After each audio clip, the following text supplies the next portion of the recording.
Welcome to the first episode of Geoversity podcast from the Faculty of Geoinformation Science and Earth Observation at the University of Twente in the Netherlands. My name's Brad Hillis, and I'm your host and editor of Geoversity. The following interview you're about to hear was recorded in January 2023, and it followed on from the PhD defense of Dr Fenna Hoefsloot. We sat down to talk about her research. So the title of my research is Knowledge Infrastructures for Just Urban Futures. And what I specifically researched is how digital technologies are implemented in water governance in Lima, in the capital of Peru. And in doing so, we approached digital infrastructures from this broader perspective, also looking at how people and citizens play a role in developing digital technologies and sharing data and generating data, and what kind of discourses or knowledge systems go into the development of the technology. And finally, we created a digital artifact, a digital platform, as an intervention and an experiment to see how we can design digital technologies in a more fair and just way. In Lima, when we discuss water management and governance issues, one of the main challenges is that it's a very large city, about 11 to 13 million people. That's, I think, the nearest estimate that we have, built in an arid area. So there's 3 river valleys, but it's also in a desert. So ever since the start of Lima, there has been discussions about water shortage and scarcity. So it's on one hand, it's a question of how can we manage the water as efficiently as possible to make sure that with that limited resource, we can get the most out of it. But also there's a lot of questions when you have a scarce resource. How do you govern that responsibly? How do you think about future needs or the needs of nature and industry in relation to urban consumers, for example? So there's a lot of challenges in the water governance in Lima. And in general, the main direction that water governance and management has focused on is increasing this efficiency. So really seeing it as more this problem of scarcity. And if we can be as efficient as possible, so have very little water losses in the system, consume every drop, and also reuse water in strategic ways, we'll be able to solve this problem. There's also other people that call for more integrated approaches. So also, thinking more about what is justice in the way that we distribute water. Maybe rather than making it as efficient, we should also think about, how can we redistribute it in ways that are more equal? So making sure that people who receive very little water today can get a little bit more. And that might mean that people who consume a lot of water have to reduce their consumption a bit. So those are some of the discussions that are going on in Lima's water governance at the moment. Can you define knowledge infrastructure? So going back to the title of your research, Knowledge Infrastructures for Just Urban Futures. You've already talked a little bit about justice, how that's something that you want to emphasize alongside the efficiency, which has been like the kind of motivating force so far. So maybe you could just talk us through what's meant by knowledge infrastructures. Yeah. So in this research, we define knowledge infrastructures as the social technical systems for generating, distributing, mobilizing, and contesting knowledge. That is extremely broad, but there's a couple of things that are important in that. First of all is the social technical. So it's really about how society and technology form systems in which knowledge is created and shared. A knowledge infrastructure doesn't necessarily have to be very high-tech. In this research, we discuss these digital technologies or the digital infrastructures as knowledge infrastructures.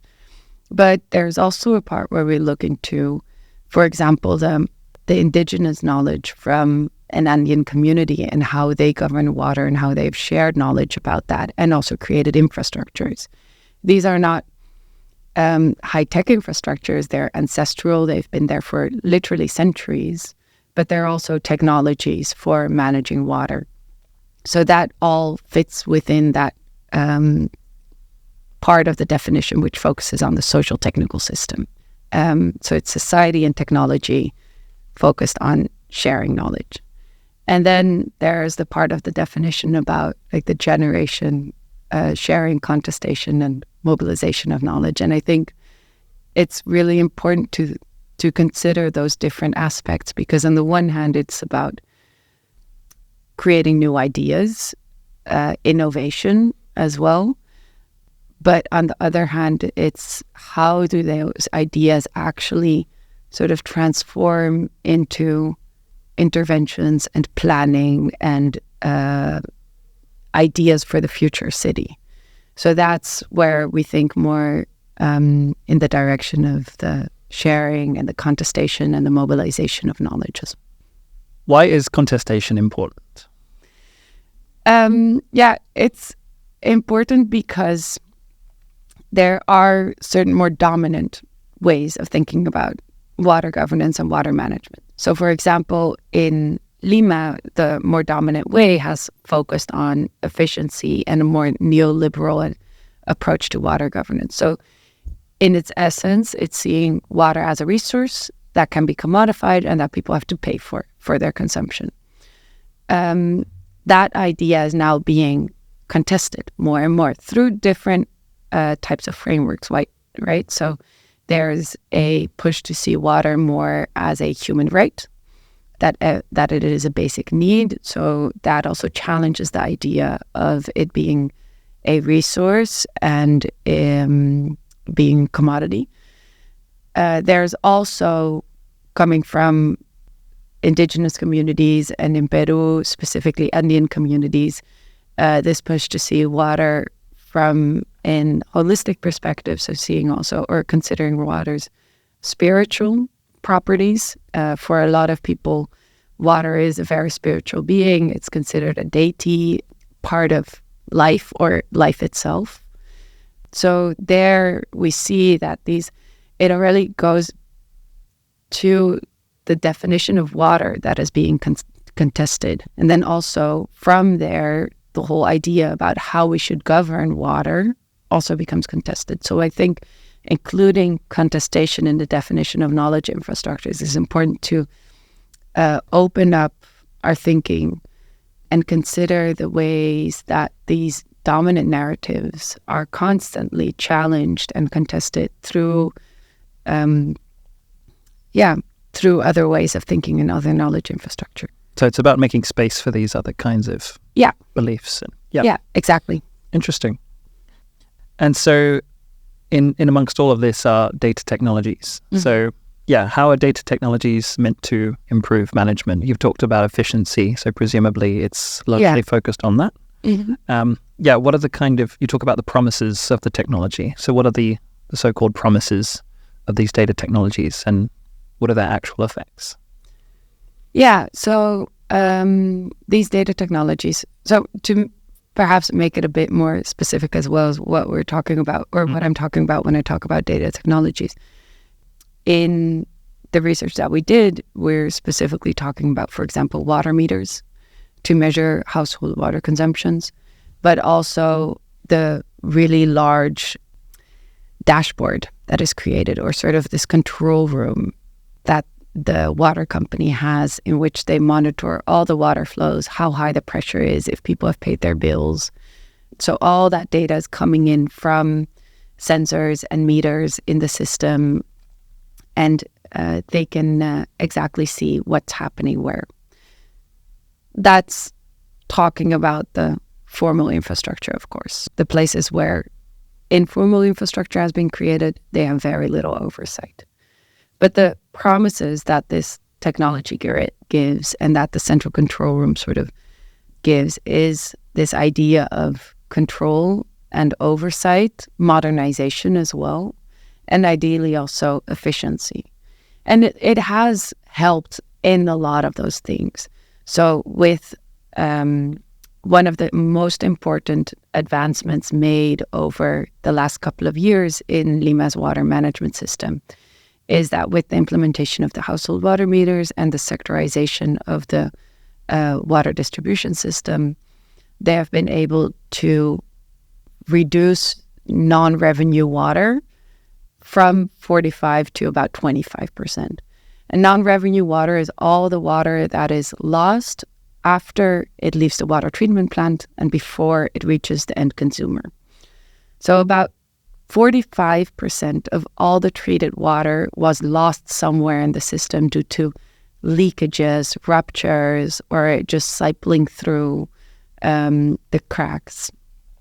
Yeah, so that used to be 45%, now it's 25%. That's an incredible difference. And 25% is more or less the global average, to contextualize it a bit. So Lima has done an incredible job in that. And the digital technologies and digital infrastructure have been the most important, or one of the most important tools to reach that goal. So the promise of more efficiency? Yes. Yep. And yes, what are the other? Exactly. And modernity? Yes, and modernity. Yeah, so that all fits within this idea of creating a more modern, connected city in which is sort of this seamless ideal where everything flows perfectly, everybody's connected, and everybody can be monitored. That's sort of the main promise that it works towards. But yeah, they're sort of reaching that ideal in certain parts of the city. Also mirroring themselves to other global cities, such as Singapore. But when we're talking about the water infrastructure, also Amsterdam, it's sort of seen as one of the big examples of how it is super well managed. But at the same time, in Lima, where there is very high informality, there's very high inequality, this idea, this modern, seamless, interconnected city only exists in very small pockets of the city. And in other places where there is informality and where people only receive water a couple of hours per day or a couple of days per week, or have constructed their own infrastructure or depend on water trucks for their water delivery, that's not the case at all. And then the digital infrastructure, digitalization doesn't really improve much and doesn't deliver in its promise.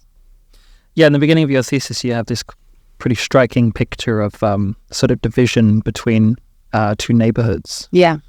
And yeah, maybe you could just talk us through that. I know it's not the ideal format to talk about a picture, but I think it's pretty well. I think we can explain it.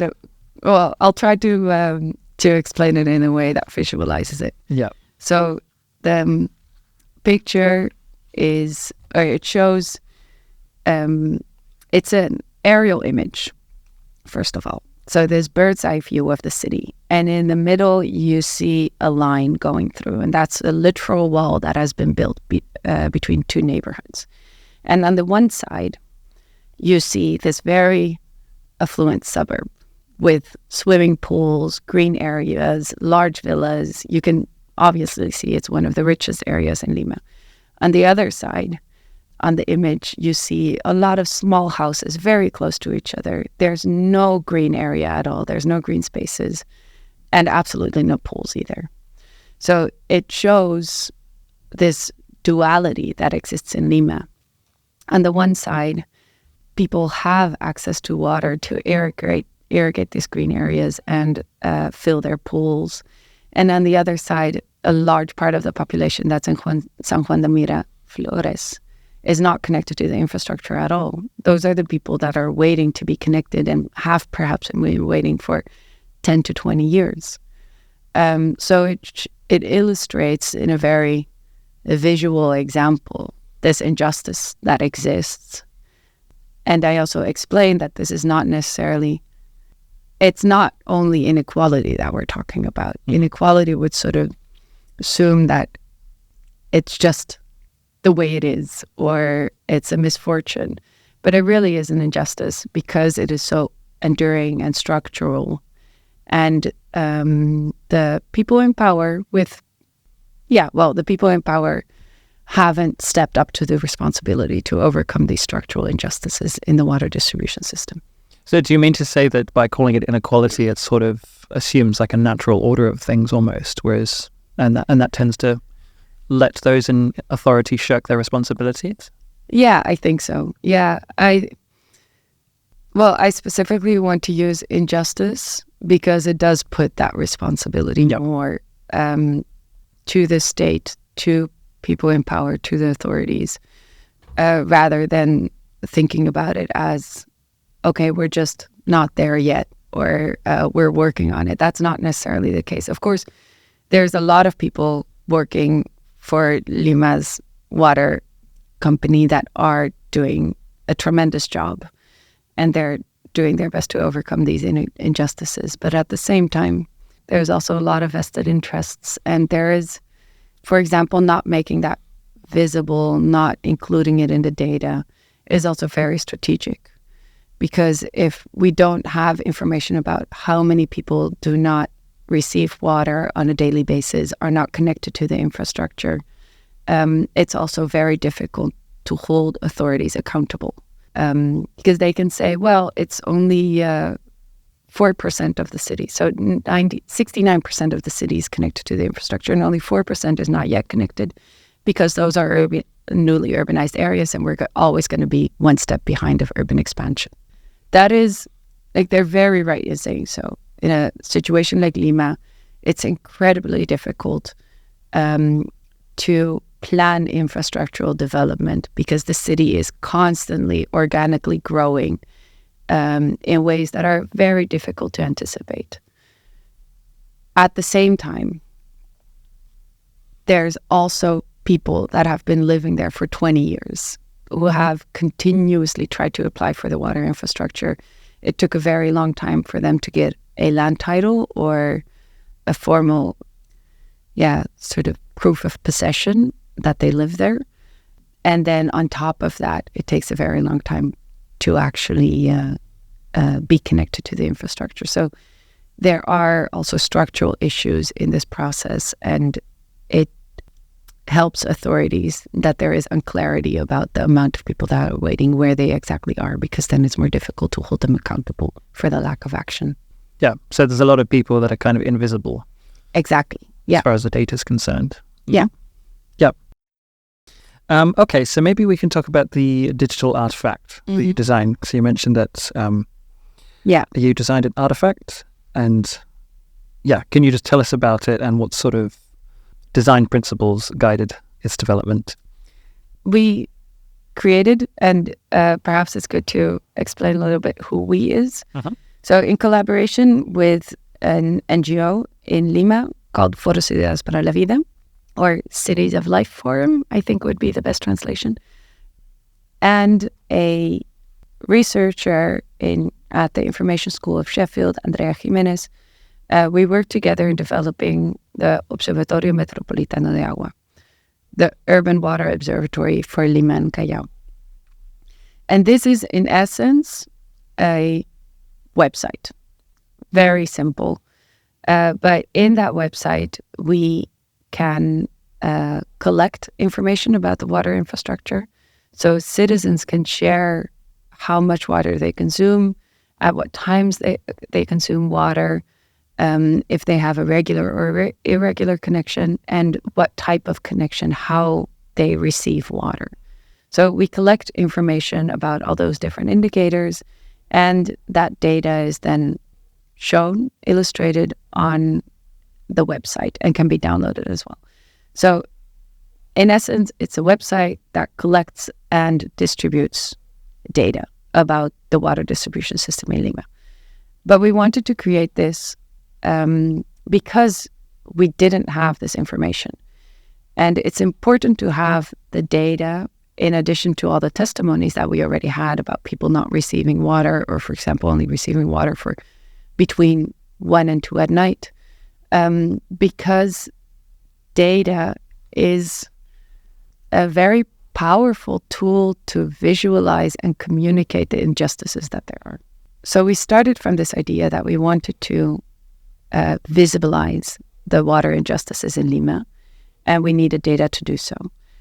And that led us to think about, okay, but how can we then design a platform that starts from these principles of water and data justice. And what does that mean for the actual design of the platform? So we went to the literature about data justice. And so based on Lynette Taylor's definition of data justice, which revolves around 3 pillars of visibility and invisibility being one pillar, non-discrimination and engagement. So we operationalize that to sort of translate it to design principles, really focusing on how we can make sure that people can be visible or invisible in the ways that they see fit, so they can share aspects about their water consumption that they want to share, but also be invisible if that works better for them or if that's important for them. The pillar of engagement specifically refers to the fact that, it sort of refers to 2 things. On the one hand, that people should be involved in the development of digital technologies. So they have to be part of the design process. So that informed a whole collaborative design process that we followed. And that the technologies should be embedded in decision-making practices.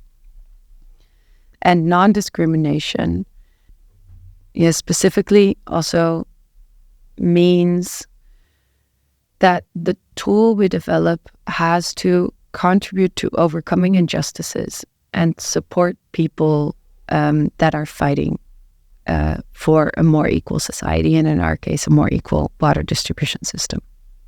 So those are kind of the principles that we started with. And then we followed a collaborative design process together with residents from 3 different communities in Lima, ranging from a very affluent neighborhood where people are connected to the formal infrastructure and receive water 24 hours a day, 7 days a week. We worked together with citizens from the historical center, which is a poor middle class neighborhood where people are connected to the official infrastructure, but there is also informality and a lot of clandestine connections because people might only be, mainly because people often live in multi-household communities which have one connection, and then from there they have to administrate and distribute water within their communities.